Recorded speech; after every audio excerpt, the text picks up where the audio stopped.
अस्सलाम वालेकुम जी, मैं हूं सानिया ढिल्लों लम्हा न्यूज़ के साथ। जी मेरे साथ जो शख्सियत आज मौजूद है वो किसी तारुफ की मोहताज नहीं, पीपल पार्टी के मरकज़ी रहनुमा चौधरी सज्जाद नज़ीर साहब यहाँ पर मौजूद हैं। जैसा कि आपको पता है, अमेरिका इसराइल ईरान की जंग में जहाँ पाकिस्तान मुतासर हुआ, उस तरह पूरी दुनिया के जो मुल्क हैं मुतासर हुए हैं।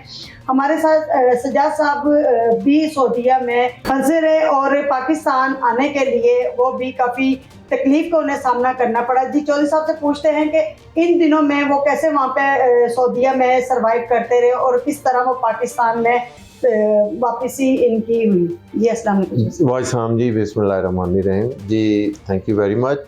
खैर, सऊदी अरब में फंसना तो एक खुशनसीबी होती है कि जितनी देर सऊदी अरब में रहें वो एक मुक़द्दस जगह है हमारी, और उधर फंसना। लेकिन ये होता है कि हर बंदे की कोशिश होती है कि ईद जो है अपने वतन में की जाए। तो इस सिलसिले में मैं तो खैर चाइना से आ रहा था सऊदीया, तो सऊदीया से पाकिस्तान मेरा था ख्याल कि मैं ईद तक पहुंच जाऊंगा, लेकिन शेड्यूल्स ऐसे मुतासर हुए फ़्लाइट्स वगैरह के। खैर कुछ चीज़ें हमें छोड़नी पड़ी, वो फ़्लाइटें जो उन्होंने कैंसिल की, फिर नए टिकट्स ख़रीदने पड़े, बल्कि काफ़ी जद्दा की बजाय से रियाद से ट्रैवल करना पड़ा। तो इस तरह करके मुश्किलात में काफ़ी लोग थे उधर, जो कि फैमिलीज़ उम्रा पे गए हुए हैं, तो उम्रा पे उनकी फ़्लाइट्स अगर रीशेड्यूल हुई तो उससे बड़ी डिस्टर्बेंस हुई। आफ्टर ऑल जंग के बहुत ज़्यादा इफ़ेक्ट थे, और माशाल्लाह पाकिस्तानी तो बहादुर कौम है, और पाकिस्तान मुल्क वाले बड़े बहादुर हैं। ये तो जंग शंग से नहीं डरते, लेकिन बाकी जो मुल्क हैं वो इसकी जो है ना, जंग के असरात, जंग के धमाकों की वजह से आवाज़ें, उसी से ही बहुत ज़्यादा खौफज़दा होते हैं। पाकिस्तान तो अल्हम्दुलिल्लाह अल्लाह ताला ने ऐसा बेहतरीन मुल्क बनाया हुआ है, तो हम तो इंतज़ार कर रहे होते हैं, ऊपर छतों पे खड़े होकर ये चेक कर रहे होते हैं ड्रोन किधर से आना है तो किधर जा रहा है। तो इसी तरह हुआ। बाकी दुबई भी अपना है थोड़ा सेटअप, दुबई का बड़ा अफसोस हो रहा है कि थोड़ा सा उधर दुबई में भी ऐसे इशू हुए हैं। देखिए, अल्लाह करे ये मामला जल्दी ठीक हो जाए। मुश्किलात तो हैं, लेकिन पाकिस्तान कौम मुश्किलात से घबराती नहीं है, और मुश्किलात आई हैं। कुछ ऐसे सेक्टर थे जिसमें मुश्किलात नहीं थी, लेकिन गल्फ़ में मोस्टली जो उनकी स्पेसेस हैं, एयर स्पेसेस, उस पर मसला था। उस पर ट्रैवल करना इजी नहीं है, जहाज़ों को कोई लंबे रूट लेने पड़े, डिफरेंट रूट से आना पड़ा, तो मुश्किलात तो हुई हैं। कुछ एयरलाइंस वालों ने अपने फेयर बहुत बढ़ा दिए, ऑलमोस्ट डबल से भी ज़्यादा कर दिए। नहीं, आप जब आप यहाँ से गए हैं तो उसमें और वापसी में फेयर जितने थे वो काफ़ी डिफरेंट उनमें। जी, एक्चुअली मैंने आपको बताया, मैं तो गया था उधर चाइना में। तो अल्लाह का शुक्र हुआ कि जिस दिन मैं अबू धाबी से फ़्लाई किया सुबह 8:30 बजे, तो 10 बजे जंग शुरू हो गई, तो मेरा जहाज़ तो निकल गया था, तो शुक्र है। लेकिन चाइना में इन चीज़ों का कोई ख़ास फ़र्क नहीं है, पता नहीं है उन लोगों को कि क्या हो रहा है क्या नहीं, ताकि वो उनके लिए सारे रूट्स खुले हैं। तो ये गल्फ़ की जो वार है, इसमें ये सारा इशू बने हुए हैं। वापसी अल्हम्दुलिल्लाह उम्रा करना था और रमज़ान में टाइम गुजारना था, लेकिन थोड़ा सा चाइना से भी डिले हुआ पहुंचने में। वो भी डिफरेंट किस्म की फ़्लाइट्स मिल रही थी, कोई बंद थी गल्फ़ वालों की, तो इसलिए ये तो चलें हालात के साथ साथ है, लेकिन मुश्किलात बहुत ज़्यादा हैं, और फ्रेट बढ़ा दिए हुए हैं सारी एयरलाइंस ने, तो लाजमी उनको भी अब कमाई का बहाना चाहिए था, और उन्होंने इस तरह की हरकत की। नहीं, अब चौधरी साहब यूएई में जो भी पाकिस्तानी यहाँ लोग काम कर रहे थे, तो वहाँ पे फ़िरका वारियत पाकिस्तान में तो नज़र आती है। दुबई में जितने भी लोग थे वहाँ पे एम्प्लॉइज़ थे, वहाँ पे जितने भी यहाँ पाकिस्तानी लोग काम कर रहे थे, उन सबको डिपोर्ट करके पाकिस्तान भेज दिया गया।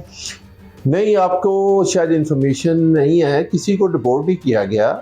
यूएई जो है वो एक बहुत आला मुल्क है। जो बंदा यूएई में रह चुका हो, मैं भी रह चुका हूँ 8-10 साल, तो वो दुनिया में कोई किसी और जगह उसका रहना मुश्किल है। इतनी उन्होंने सहूलतें, इतनी आसाइश दी हुई हैं।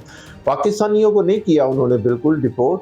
हाँ, उन पाकिस्तानियों को डिपोर्ट किया है जिन्होंने सोशल मीडिया पे यूएई के मतलब गलत इंफॉर्मेशन दी हैं, और अपने यूट्यूब चैनल्स को या अपने सिस्टम को चलाने के लिए उनकी व्यूज़ दिए हैं। वो लोग काफ़ी पाकिस्तानी जो हैं उन्होंने रिपोर्ट किए हैं, ताकि वो अपने हर एक मुल्क का अपना लॉ होता है उसके मुताबिक चलना चाहिए। अपने पास से ही खबरें फैलाना, अपने पास से इस तरह की गलत चीज़ें देना वो गलत है। हाँ यूएई हो या दुनिया का कोई भी मुल्क हो, हम लोग तो लिहाज कर देते हैं, लेकिन वो कामयाबी इसलिए है वो मुल्क के उन्होंने अपनी इन चीज़ों पे कंट्रोल किया हुआ है। और ये बड़ी गलतियां थी, पाकिस्तानी जो बच्चे थे काफ़ी लोग थे, ऑलमोस्ट मुझे पता चला 150-200 लोगों के करीब उन्होंने रिपोर्ट किए हैं, लेकिन उन्होंने लॉ ब्रेक किया है मुल्क का। उन्होंने उस मुल्क के कानून के मुताबिक जो सिस्टम बनाए हैं उनको ब्रेक किया है। उनको ऐसा नहीं करना चाहिए था, लेकिन अल्हम्दुलिल्लाह यूएई इसी तरह हंसता बसता रहेगा। यूएई के हालात बहुत बेहतर होंगे। उन्होंने अभी भी काफ़ी सारी सहूलतें दी हैं अपने लोगों को। अभी 2 दिन पहले शेख हमदान ने बहुत सारा बिज़नेस के लिए अपॉर्चुनिटी दी हैं, और मैं आपको बताऊं कि इंशाल्लाह ताला 5 to 6 मिलियन लोग पाकिस्तान से जाएंगे और यूएई के जो थोड़ा बहुत उनका डैमेज हुआ हुआ है उसको बेहतर करेंगे और पाकिस्तानियों को ये सहूलतें मैसर आएंगी। तो जो सब मेरा आपसे लास्ट सवाल है, पेट्रोल के हवाले से आप ये अमेरिका इसराइल ईरान की जंग के दौरान जो पेट्रोल के रेट्स बढ़े हैं, और मज़ीद सुनने में आ रहा है कि 100 रुपये फ़ी लीटर जो पेट्रोल बढ़ाने का गवर्नमेंट सोच रही है, और बच्चों के स्कूल जो हैं वो भी डिस्टर्ब हुए हैं इसी पेट्रोल की बढ़ती हुई कीमतों में। तो आप उसके हवाले से भी मुझे थोड़ा सा बताएं कि क्या कहते हैं। जी देखें, पेट्रोल इस वक्त जो है ना पूरी दुनिया एक क्राइसिस का शिकार है, खाली पाकिस्तान नहीं है। तमाम मुल्कों में पेट्रोल की प्राइस इंक्रीज़ हुई है, बढ़ी है, हर जगह बढ़ी है। इवन अमेरिका में 3 पॉइंट समथिंग डॉलर से $5 तक प्राइस गई है। वो लोग बहुत परेशान हैं, वो भी उधर हर मुल्क में इसकी प्राइस बढ़ी है। पाकिस्तान में इन्होंने मैक्सिमम ट्राई की है कि प्राइस को आराम आराम से बढ़ाया जाए, एकदम बोझ ना डाला जाए। पिछले दिनों जरदारी साहब ने पीएम साहब को बुलवा के ये स्पेशल मीटिंग्स की हैं कि वहाँ पे एकदम इतना बोझ ना डाला जाए जिसकी वजह से वो प्राइसेस मज़ीद इंक्रीज़ नहीं हुई। प्राइसेस के हिसाब से देखा जाए तो चले इस वक्त हम हालत जंग में हैं, तो चलो जंग में कौमों को सेक्रीफाइस करना पड़ता है। पूरी दुनिया में वो उन मुल्कों में तो बहुत खौफ का समा है। अल्हम्दुलिल्लाह हमारे यहाँ खौफ का समा तो नहीं है, लेकिन ये है कि ये कंप्रोमाइज़ करना पड़ेगा इंटरनेशनली प्राइजेस के साथ साथ। लेकिन ये हालात बेहतर हो जाएंगे, लेकिन इंशाल्लाह अब मुसलमानों के लिए और ये मुख्तलिफ जो अब सिनेरियोस बनेंगे उसमें बहुत ही अच्छे हालात होंगे। और अभी तक तो उन्होंने ये पॉलिसीज़ असल में अगर हमें देखा चाहिए एज ए पाकिस्तान में, तो हमारी जो इश्यूज़ हैं वो साथ साथ अफ़गानिस्तान से भी चल रहे हैं। ये जो स्कूल को बंद होना है ये पेट्रोल की वजह से भी है, लेकिन हमारा हालात तो अफ़गानिस्तान की वजह से भी थोड़े से एहतियात करनी चाहिए हमें। तो गवर्नमेंट की पॉलिसी नॉट बैड, ठीक है, ये मतलब एहतियात के साथ चलें। और जो उन्होंने इस पे किया है गाड़ियों का, सरकारी गाड़ियों का पेट्रोल की कम की है चीज़ें, लोगों को इसके मतलब अच्छे सारफ की तरफ लेके गए हैं। हाँ, गरीब आदमियों के लिए लोगों को एकदम पेट्रोल का जो अभी सुन रहे हैं कि इतना 2-4 दिन में बढ़ेगा, है तो वो अफसोसनाक। लेकिन 3 दफ़ा मुझे पता है कि